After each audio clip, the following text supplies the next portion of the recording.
लोटे जल से पितरों की तृप्ति है। कैसे महसूस करोगे? तारकासुर के पिता बजरंगासुर,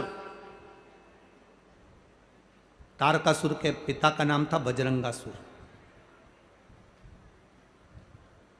तारकासुर की मां बजरंगासुर की पत्नी वारंगी। जब बजरंगासुर मर गया, वारंगी वन में घूम रही थी, भ्रमण कर रही थी। और वारंगी जब वन में भ्रमण कर रही थी तो उसको ऐसा महसूस होता था कि कोई मेरे साथ चल रहा। वारंगी ने ये बात अपने पुत्र तारकासुर से कही कि मुझे ऐसा लगता है कि मेरे साथ कोई चलता है, मैं अकेली बेधव्य विधवा भ्रमण करती हूं और कोई मेरे साथ है। तारकासुर ने कहा, मां आप चिंता मत करो, अब की बार तुम वन में अगर विचरण करने के लिए जाओगी, वन में अगर घूमने के लिए जाओगी तो तुम्हारा पुत्र तारकासुर तुम्हारे साथ जाएगा। वारंगी ने कहा ठीक है। वारंगी वन में फिर विचरण करने घूमने के लिए गई तो वारंगी वन में एक वृक्ष के नीचे विश्राम की अवस्था में सो गई। स्वप्न में वारंगी को बजरंगासुर नजर आया और बहुत बहुत रो रहा है, बहुत मेरी गति। शिव महापुराण की कथा कहती है पितरों के स्वप्न का वर्णन किया गया।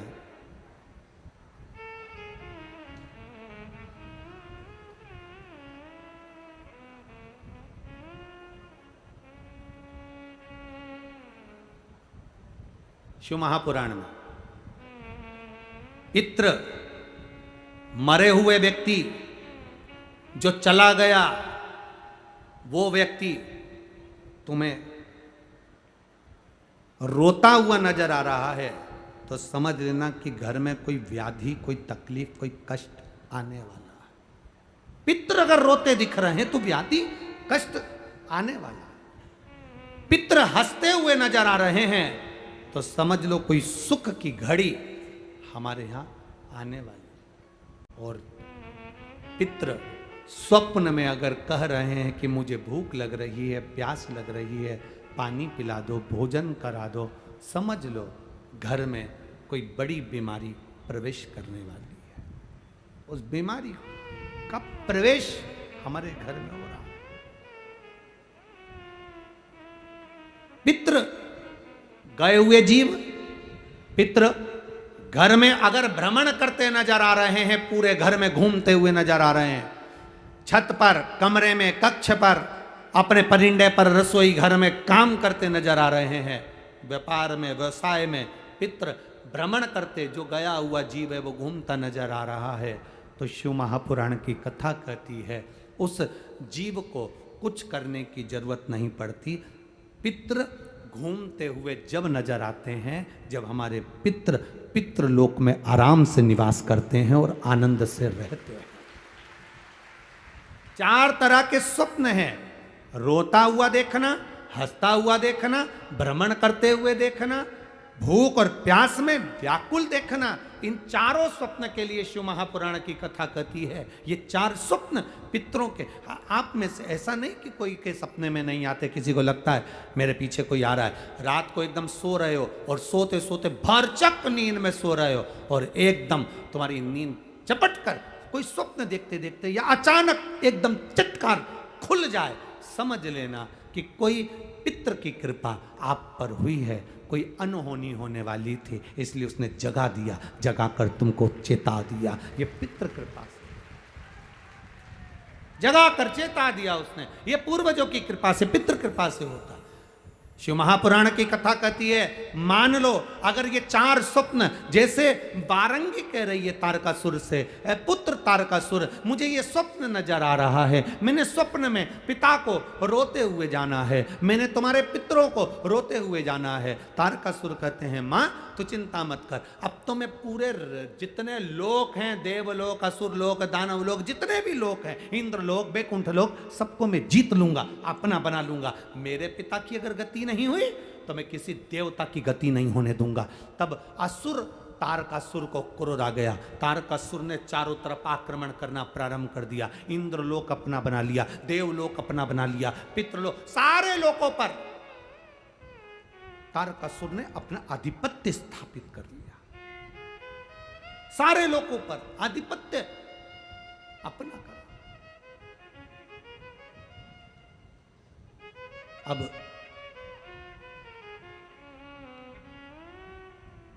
सभी लोक पर जब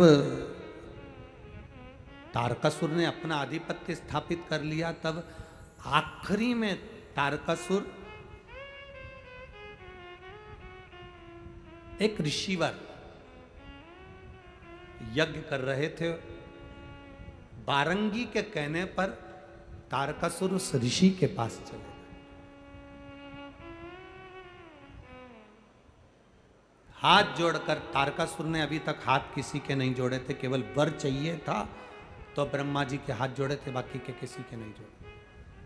आखिरी में हाथ जोड़कर ऋषिवर से कहा, बारंगी ने, मेरा पति मुक्ति नहीं हुई, मुक्ति नहीं, तो कहा, ऋषिवर बोले कि एक काम करो कि पितरों के निमित्तार्थ भोजन की व्यवस्था किसी दीन को, किसी गरीब को, किसी दुखी को, किसी ब्राह्मण जनादि को करो। अब तारकासुर अगर किसी को निमंत्रण देगा तो कोई ब्राह्मण भोजन करने आएगा क्या? जम के तो बोलो जरा।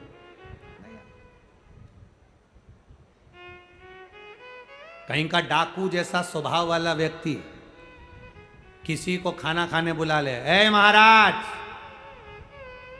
कल हमारे दादाजी मर गए थे, उनका भोजन है, सीधी तरीके से आ जाना। अब पंडित जी तो आधे तो बेचारे ऊपर से नीचे तक गीले हो गए, क्या भोजन करने जाएं? जब डरा कर बुलाया जाए, ए महाराज, कल हमारे दादाजी मर गए थे, उनका भोजन है, तुम आ जाना सीधी तरीके से। और बोला भी ऐसा कि सीधी तरीके से आ जाना। अब घर पे जाकर पंडित जी को बुखार आ गया। पत्नी ने पूछा, हुआ क्या? क्या हुआ?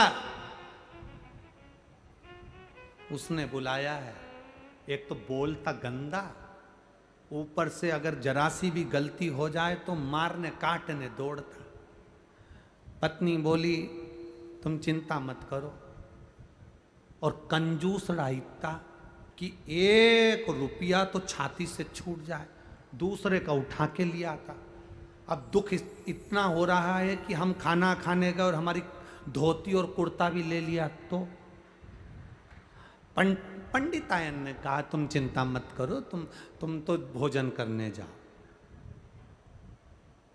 चले जाऊं? हाँ।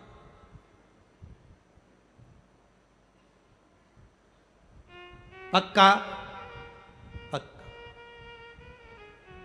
तू तेरी साड़ी तैयार रखना, मेरा भरोसा नहीं। पता नहीं बोली, फालतू की बात करते हो, दोनों बच्चों को ले जाओ। 2 से क्या होगा, तो 6 ही ले जाओ। उसने कहा 6 ही बच्चों को ले जाता हूं। उसको गुस्सा आएगा तो 7 में विभाजित हो जाएगा। 6 बच्चे गए, पंडित जी गए, भोजन करा। वो जो स्वभाव का था गुस्से वाला कंजूसड़ा, वो तो कहीं गया था, पत्नी को बोल कर गया था कि भोजन करा देना और दक्षिणा दे देना, और सुनो ज़्यादा तो पंडित जी खाएंगे नहीं क्योंकि मैं डरा के आया हूँ। पंडिताइन पत्नी ने कहा, तुम चिंता मत करो, मैं भोजन करा दूंगी। पंडित जी आए, पंडित जी ने भोजन करना प्रारंभ करा। पंडित जी बिल्कुल नहीं खाए क्योंकि उनको तो डर इतना था। पर बच्चों को क्या डर था, वो तो जितना घर में बना था सब निपटा गए। बच्चों को क्या डर था। दक्षिणा दी। पंडित जी ने पूछा, सेठ जी नहीं दिख रहा है? आते होंगे। पंडित जी ने सोचा वो आए उससे पहले अपन चले जाएं तो अच्छा है, नहीं तो ऊपर जाना पड़ सकता है। बच्चों ने इतना खाया है, बच्चे इतने समझदार थे, उन्होंने अपनी मम्मी के लिए भी पूरन पोली, मालपुआ, पूड़ी सब जेब में भर ली थी। ले गए। सेठ जी आ गए, बहुत गुस्सेला था। आते से पूछा, पंडित जी खा गए? हाँ। ला रोटी ला मेरे लिए। पत्नी बोली, कुछ नहीं बचा। कहां गया? वो पंडित तो कम खाता, मैं डरा के इतना आया था। उसने तो बेचारे ने डर के मारे पसीना बह रहा था, 2 रोटी खाई, पर उसके साथ में 6 आए थे, पूरा खा गए। इतने में पति तो उड़ देखा ना पूर, उठाई बंदूक, पंडित के घर दौड़ा। पति ने जाकर कहा पत्नी से, बहुत गंदा आदमी आता होगा। पत्नी बोली, तुम टेंशन मत लो, तुम तो खा के आ गए ना, पलंग पे सो, चद्दर ओढ़ो, बाकी के मैं निपट लूंगी, तुम सो। आते से उसने, पंडित पंडित, जो दरवाजा बजाया। पत्नी रोती हुई बाहर आई, आग लग जा, ना जाने मेरे पति को क्या खिलाया था, खा के मर गया, खाते से ही मर गया, तेरे यही से खा के आया था। और पत्नी ने उसके कपड़े पकड़े और उसको थाने ले जाने लगी। इतने में उसने तुरंत कहा, जी जी तेरे हाथ जोड़ो,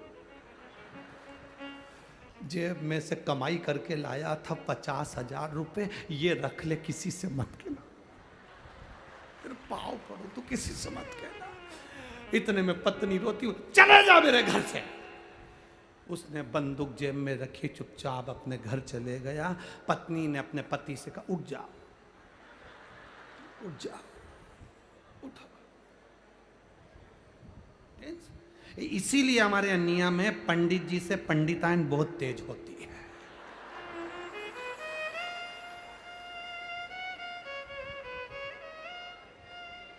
अब लोग हमसे कहते, गुरुजी तुम्हारी पंडिताइन,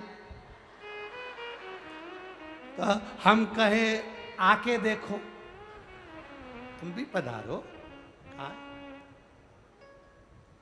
जानना, अब तारकासुर जैसा असुर अगर भोजन करने बुलाए, तारकासुर जैसा असुर अगर किसी को भोजन करने बुलाएगा तो कोई आएगा क्या? जरा बोलो तो जम के रे कोटा वालों, कोई पहुंचेगा? तारकासुर जैसा असुर अगर भोजन करने बुलाए तो कौन आए? ये तो बुलाने वाले के ऊपर निर्भर करता है कि कितने प्रेम से, करुणा से, वात्सल्य से, स्नेह से बुलाया जाए तो आए। अब तारकासुर अपनी माता के कहने पर, वारंगी के कहने पर कहे, ब्राह्मण बुला भोजन कर, अब जिसको निमंत्रण दे वो गायब हो जाए भोजन करने। तारकासुर क्या कौन आए? ना संत, ना साधु, ना गुरुजन, कोई ब्राह्मण जन, कोई भोजन करने नहीं। कौन भोजन करे? अब तारकासुर करे तो करे क्या? और पितरों के निमित्त, देवताओं के निमित्त भोजन कराना जरूरी है।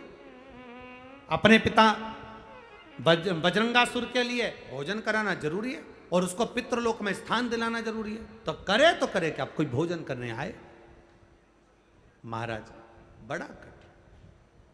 शिव महापुराण की कथा में अपन सुनेंगे, बजरंगासुर के उस भोजन का क्रम भी श्रवण करेंगे। इधर चरित्र आता है, बिंदुक नाम का ब्राह्मण भी जैसे जल में डूब कर मर जाता है तो उसकी गति नहीं होती, तो उसकी पत्नी चंचुला देवी कथा श्रवण कर अपने पति को मोक्ष प्रदान कर देती है। चंचुला मुक्ति दे देती। श्री शिवाय नमस्तुभ्य। हर हर महादेव। साथियों, भाइयों बहनों, कैसे हो? आशा करती हूँ सब लोग अच्छे होंगे, बढ़िया होंगे। तो आज की इस कथा के माध्यम से गुरुदेव जी ने अपने पितरों के बारे में बहुत ही अच्छी जानकारी दी है कि पितरों को 1 लोटा जल चढ़ाने से कितने फ़ायदे होते हैं और पितरों को कैसे खुश किया जाता है। इस तरह से बहुत ही अच्छी अच्छी हमें जानकारी दी है और गुरुजी ने बहुत ही अच्छे अच्छे उपाय बताए हैं। तो आशा करती हूँ कि आप लोगों को वीडियो बहुत पसंद आया होगा। अगर वीडियो पसंद आता है तो वीडियो को लाइक करना, शेयर करना, सब्सक्राइब। श्री शिवाय नमस्तुभ्यम, हर हर महादेव।